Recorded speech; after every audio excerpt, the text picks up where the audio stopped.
동네의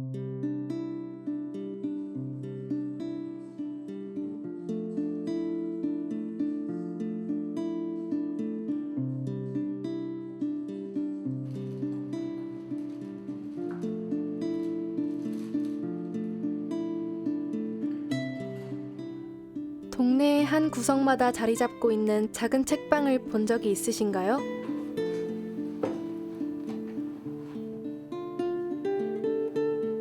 바쁘게 흘러가는 우리들의 시간을 잠시나마 보살펴주는 독립서점. 우리는 이곳에 담긴 이야기를 들어보려고 합니다.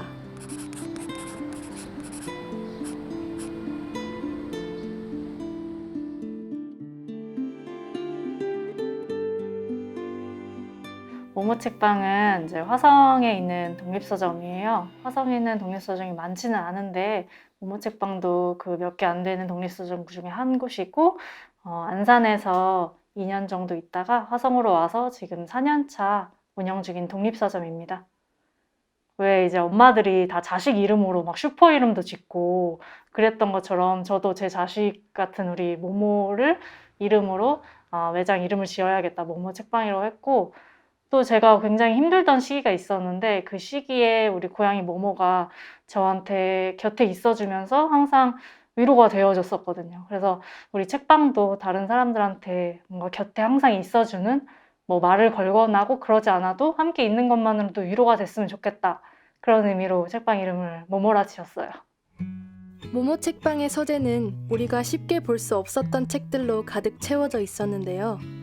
낯설면서도 익숙한 느낌을 주는 저마다의 이야기가 우리에게 말을 건네고 있는 듯 했습니다.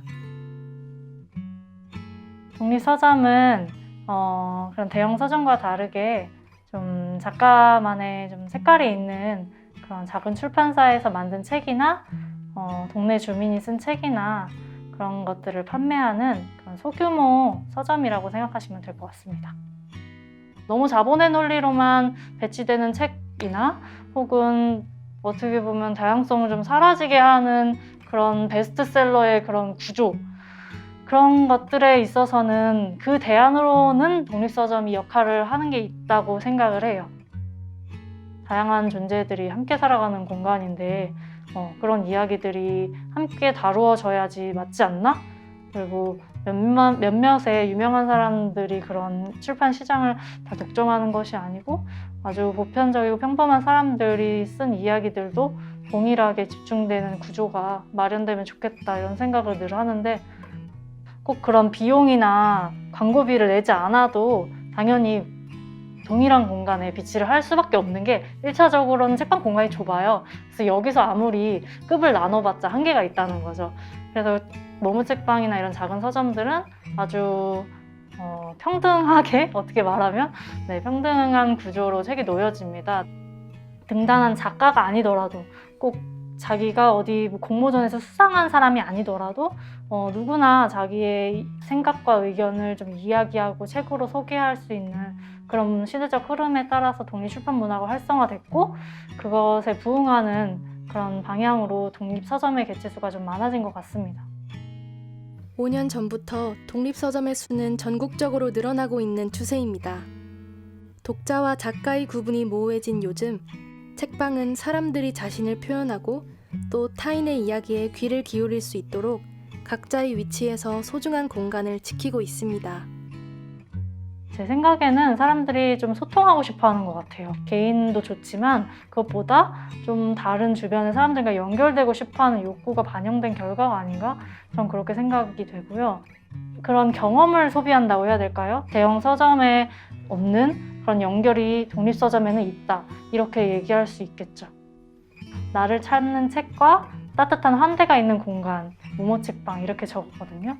그래서 저희 책방에 오시면은 내가 찾는 책은 없어도 나를 찾고 있는 책 한 권이 기다리고 있으니까 많이 오셔서 꼭 주인을 만날 수 있도록 책이 그렇게 해주시면 너무 감사할 것 같습니다. 네.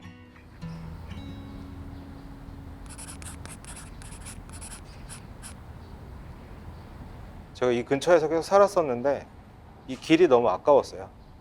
편리성으로만 되다 보니까 요 앞에 자연이나 이런 게 별로 중요하지 않은, 활성화가 안 되어 있는 길이라서 아깝다는 생각이 많이 들었었고, 그래서 여기서 무언가를 하면은 좋겠다라고 해서 뭐 결정을 하게 되었던 거죠.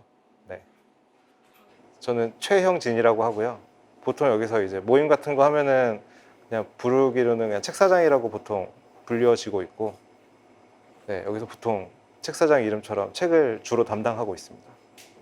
저는 꽃사장이라는 타이틀이 있고요. 그래서 원래 직업은 플로리스트로 되어 있지만 요즘은 갑자기 또 빵을 굽고 있어요. 그래가지고 약간 정체성이 모호하긴 한데 책사장이랑 같이 생활관을 공동으로 운영을 하고 있고, 그래서 동업자라고 얘기를 하기도 하고, 그래서 제 기억은 제가 이름을 지은 것 같은데 이분 자꾸 자기가 지었다고 하거든요. 제가 안 지은 거는 맞고요. 네. 근데 이제 생활관이란 건 도대체 뭘까 해가지고 이제 디벨롭을 하다 보니까 거주하지 않는 공간이지만 생활이 되는 공간? 공동 공간이 약간 생활관이라는 이름이기도 하고, 생활에 밀접한, 항상 변하면서 내가 좀 더 추구할 수 있는 그게 생활관 아닐까? 관점? 그러니까 지금은 그렇게 얘기를 좀 하고 있어요. 일단 책을 판매하고 있고요. 그 다음에 꽃을 판매하고 있고, 그 다음에 중고 위탁 판매를 도와드리고 있고, 그 다음에 뭐 제로웨이스트 같은 그런 물건들 또 판매하고 있고, 그 다음에 간단한 음료, 다양한 것을 팔고 있는 상점이고, 그 다음에 거기에 더해서 로컬 커뮤니티라고 얘기할 수 있는 그런 워크샵, 클럽, 그 다음에 무슨 공연, 그런 것들도 같이 하고 있는, 네, 그런 공간이에요. 여기에 와서는 내 거실처럼 사용을 했으면 좋겠다. 그러니까 이런 생각으로 되게 내가 집에 갖지 못하는 큰 서재 겸 거실을 만들어 주겠다. 가 저희가 원래 만들었던 처음 컨셉이었어요. 초반에는 다 여기가 뭐 하는 데인가요? 라는 그런 제스처로 들어오시는 분들이 대부분이었고, 이런 것도 하고 저런 것도 하고 이렇게 해요 라고 말씀드리면 좋아하셨죠? 내가 이 동네에서 이런 공간을 갖고 있으면은 이 공간이 도대체 어떤 역할이 있지? 그게 큰 돈이 되지 않음에도 불구하고, 예, 그 역할을 너무나 찾고 싶은 그런 것 때문에 하는 거 아닐까라고 저는 그냥 짐작하고는 있어요. 뭐 공간에 관심 있는 분이 있어서 공간 클럽, 뭐 비건에 관심 있는 사람에서 비건 클럽, 뭐 이런 식으로 계속 좀 아주 하이 퀄리티의 그런 컨텐츠가 아니더라도 여기서 좀 다양하게 좀 소비가 됐으면 좋겠는, 내가 뭐 관심 있는 거 여기서 한번 전문가는 아니지만 한번 해봤으면 좋겠다. 그래가지고 같이 워크숍 하고 약간 그런, 예, 적극적으로 시도할 수 있는 그런 공간, 그런 공간이었으면 좋겠다는 생각을 계속 하고 있어요. 손님과 그냥 어디 가게 사장, 그 관계랑은 조금 다른 그런 관계를 갖고 있는 분들이 점점 늘어나고 있는 것 같긴 해요. 같이 성장하는 느낌을 좀 많이 받는 것 같아요. 독립출판 하신 작가님들을 처음부터 커뮤니케이션을 하면서 관계가 차츰차츰 쌓이는 순간을 쭉 보면, 이렇게 길게 놓고 보니까 그들도 계속 성장을 하고 있고, 그에 따라서 저희도 같이 성장을 하고 있으니까 좀 적극적인 관계가 되었으면 좋겠다? 관계라기보다는 좀 사람들이 좀 조금은 더 적극적이어도 되지 않나? 그냥 조그마한 사람들하고 몇몇 모여가지고 계속 그거를 시도해 볼 수 있는 그런 것도 괜찮지 않나? 그냥 생활형 아티스트? 그런 게 좀 더 많았으면 좋겠거든요. 예. 결국에는 사람들끼리 어떻게 조직되느냐가 가장 중요한 거기 때문에 좀 더 적극적이었으면 좋겠어요. 그래도 되는 것 같아요. 그렇게 내가 하고 싶은 게 있는 분들은 우리는 공간이 있으니 여기에 와서 너네가 하고 싶은 거를 해. 우리는 공간을 내어줄게. 그냥 그런 거거든요. 그러니까 누구에게나 처음은 있으니까 그 처음이 생활관이 됐으면 좋겠어요. 그래서 나중에 뭐 모두가 다 유명해지진 않겠지만 어쨌든 성공을 했을 때 그 누군가에게 처음이 생활관이라는 걸로 좀 많이 나왔으면 좋겠어요, 이름이. 공간과 사람이 함께 성장하는 곳, 그리고 우리 모두를 예술가로 만들어주는 곳. 마을상점 생활관의 사장님들은 누군가의 처음이 시작될 소중한 공간을 운영하고 계셨습니다. 그리고 여기 그 처음에 벅찬 꿈을 이루어내고 있는 5명의 학생들이 있습니다. 누군가를 위해 위로의 글을 쓰고 싶다는 20대의 작가들. 수족관 출판사의 특별한 책 이야기를 들어보았습니다. 안녕하세요. 저는 문예창작과 19학번 정서진이고 팀에서 대표를 맡고 있습니다. 약간 팀원들 거의 전부 다 약간 좀 어둡고 우울하고 뭔가 고통스럽고 그런 걸 좋아하는데, 근데 이제 이걸 어떻게 이제 좀 더 감각적으로 풀어낼 것인가 하다가 그럼 축축함이라는 말이 저희가 생각하는 그런 지향하는 것과 비슷한 느낌이 있다 해서 축축함을 테마로 잡게 되었어요. 근데 그러면 출판사 이름을 어떻게 담아낼까 하다가 수족관이 축축하니까 수족관을 하자라고 해서 수족관 출판사가 되었고, 근데 이제 뭔가 저희만의 의미를 좀 더 부여를 하고 싶어서 그 한자를 바꿔봤어요. 그래서 수족관이 원래 이제 물수 이렇게 시작하는 건데 저희는 손수, 발족, 널관 이렇게 해서 수족, 손과 발이 죽은 사람이 있는 관에 있는, 그래서 그런 느낌으로도 넣고 싶어서 수족관은 한자를 새롭게 저희가 써서 책 이제 속지에도 넣게 되었습니다. 어찌 보면 지금 다 20대 중후반이잖아요. 그래서 어찌 보면 그 추측함이 한복판에 달리고 있는 그런 상황이기 때문에, 그래서 그런 것들을 오히려 누구보다 더 진솔하게 나타낼 수 있지 않았을까? 심지어 이거는 뭐 출판사의 검열 같은 것도 따로 있는 게 아니잖아요. 압력이 있거나 그런 게 아니기 때문에 오히려 필터를 거치지 않아서 좀 더 자유롭고 날 것의 느낌이 드는 추측함을 이제 전달할 수 있고, 그래서 그런 게 오히려 더 교감을 불러낼 수 있지 않을까라는 생각이 들었습니다. 가장 큰 계기는 소중한 사람들에게 제가 쓴 글이 실린 책을 선물해주고 싶어서였어요. 문단 내 등단 문제라든지 하는 것들 때문에 시간이 오래 걸릴 것 같은데, 아무래도 시절이나 연인들은 제자리에서 저를 오래 기다려주진 않더라고요. 그래서 하루라도 젊을 때 책을 내야겠다 마음먹고 수업을 들었습니다. 저는 소설 한 편이랑 에세이 2편을 씌웠는데, 소설은 제목이 소설이에요.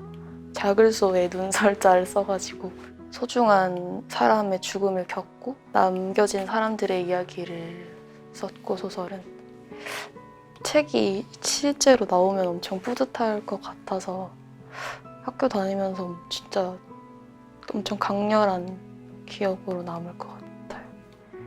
사람들이 요즘 코로나 때문에 많이 힘들고 좀 혼자 있는 시간이 많잖아요. 근데 그런 사람들의 마음을 좀 대변해주는, 아니면 위로가 되는, 아니면 뭐 어떤 사람이 소리내어 울지 못한다 하더라도 저희 책을 읽을 때만큼은 마치 소리내어 우는 것 같은 그런 책이 되면 참 좋을 것 같다고 생각을 합니다. 사람들이 쉼없이 일하고 쉼없이 생활하고 자기 개발에 몰두하고 이런 사회에서 뭔가 핍박받다 보니까 좀 그런 여유 틈, 쉴 틈을 찾고자 해서 그런 키워드를 찾게 되는 게 아닐까 생각합니다. 제가 요즘에 찾아낸 사랑의 대체어가 숨이 트인다는 말이거든요. 희망차고 밝고 기쁘고 그런 게 아니라 오히려 우울하고 슬픈 그런 문장에서도 다시 일어나서 걸어갈 힘을 얻게 됐으면 좋겠습니다. 깊은 고민의 흔적과 사람을 향한 애정이 가득 담긴 작가들의 이야기를 들어보았습니다. 푸르른 심해를 닮은 이들이 펼쳐내어줄 깊고 따뜻한 이야기들이 궁금해지는데요. 숱한 퇴고를 거치며 오랜 노고의 시간을 견뎌낸 수족관 출판사의 글은 마침내 책으로 완성되었습니다. 그리고 안산에 위치한 낱낱 책방이라는 독립서점의 한켠에는 당신이 살던 심해가 자리 잡게 되었습니다.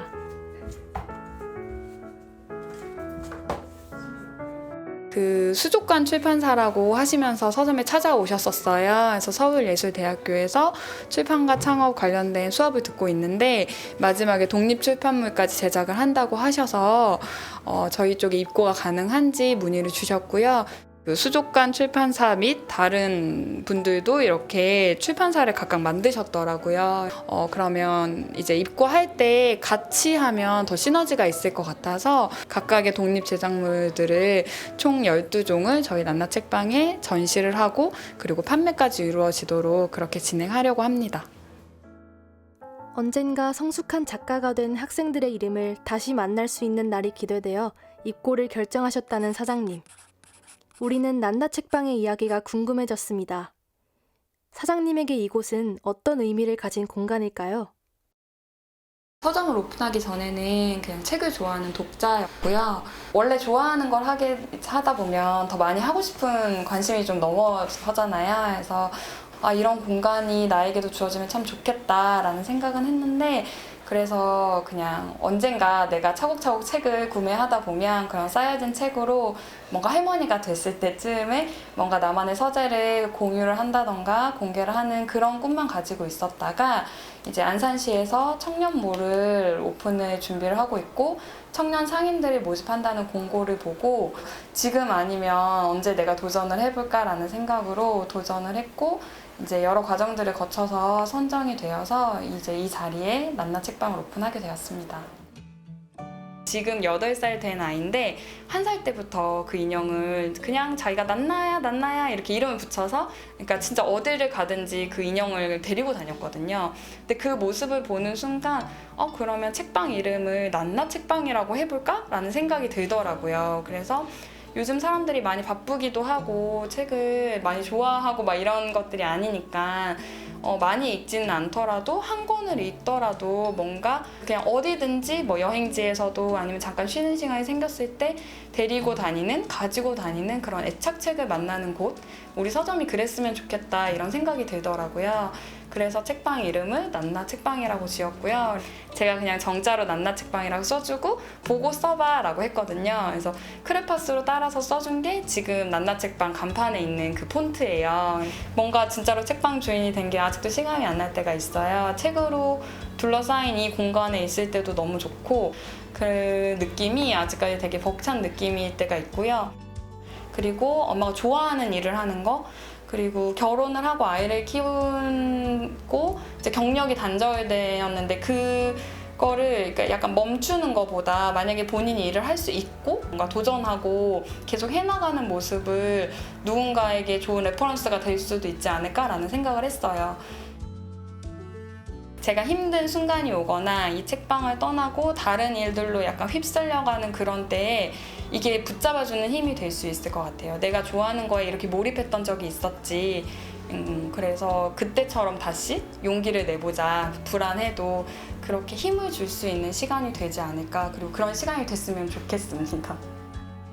책을 향한 사장님의 애정이 가득 느껴졌던 낱낱 책방. 이곳은 사장님에게 꿈과 도전의 공간이었습니다. 독립서점은 오늘도 작가와 독자의 이야기를 이어주고 있습니다. 우리는 이곳에서 타인의 이야기를 펼쳐볼 수 있었고, 동시에 우리의 이야기로 가득 채워나갈 수 있었습니다. 드디어 어제 책이 나왔어요. 너무 뿌듯하고요. 그리고 사실 저희가 생각했던 대로 나와가지고 정말 다행이다. 첫 책인데. 그래서 다들 안도의 한숨을 내쉬면서 되게 뿌듯해했던 것 같습니다.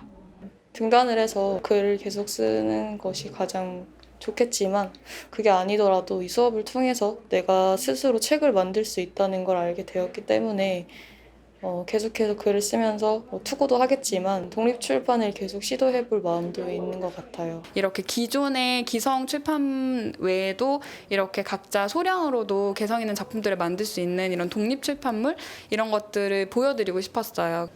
뭔가 다들 열심히 준비해 주시는 모습들이 너무 인상 깊었고, 표지만 봐도 스타일이 지금 완전히 다르고, 그리고 궁금한 생각이 들어요. 학생분들의 작품이지만 이게 뭐 이렇게 부족하거나 이런 느낌이 아니라 더 궁금한 작품들이 전시될 수 있어서 기대가 됩니다.